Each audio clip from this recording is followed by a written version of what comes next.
thing that he was born with. Yeah, he was born with, because when it happens, everybody was confused. Nobody knows. So get home, then what should we do? Let's do an autopsy.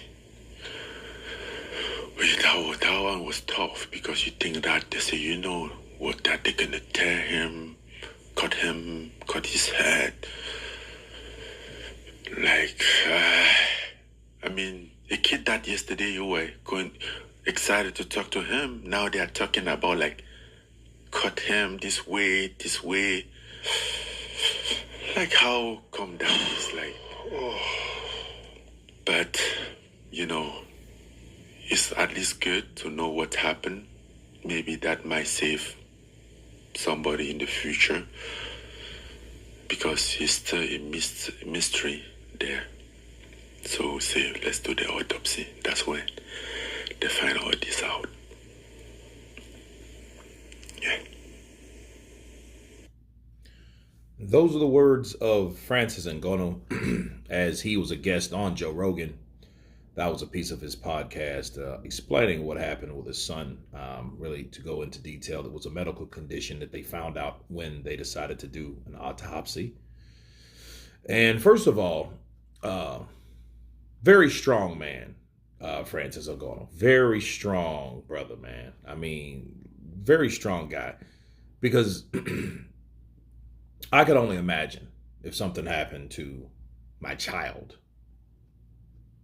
And, you know, I couldn't sit there and really, you know, talk about that without just breaking down, you know, and he was able to, you know, at least talk through it. And, you know, and I think that's maybe, you know, that's a part of healing and, you know, expressing what's going on with you, what's going on in the inside. I mean, that's what counseling's for anyway. You know, it's different levels of counseling.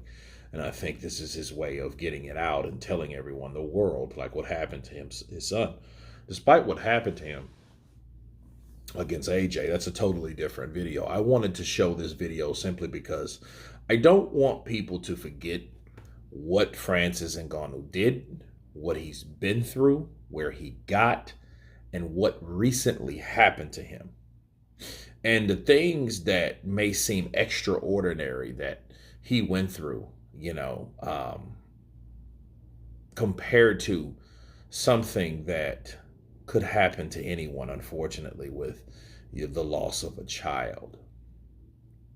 So that's definitely something to think about and to consider, because, you know, you go from winning all this money and all these things that you can do now with money, and then the best thing that money can't buy leaves. And I you know, and then again, this is his story. I think this is more worthy of what a trained boxer did to him versus what life did to him, you know. But Francis Ngannou, yeah, I'll leave the link below. Let you guys check out the whole article. I do, however, have another video about Francis Ngannou, but this one I think and I feel should be warranted to post first, simply because family is first, and he's lost someone very special to him. And if anyone that has ever been through that, you know, can definitely relate, because I cannot. But just thinking about that, imagining that, because that's all I can do. That's all I hope I ever have to do, is imagine of what he went through. And I think people say, oh man, RIP, you know what I mean? But understand, if you were in his shoes, you would know. And I think we should take time to recognize that for a second, that, hey man, yeah, this guy, the same guy that came into a boxing ring twice, fought the top fighters and did this and did that, won, lost, knocked out, or whatever, you know, has went through something that could happen to anybody. Okay? And I think we should take that into account. You guys tell me what you think of Francis Ngannou and his experience on Joe Rogan explaining what happened to his son that recently passed away. Of course, please subscribe. And you guys been Counterpunch. Peace.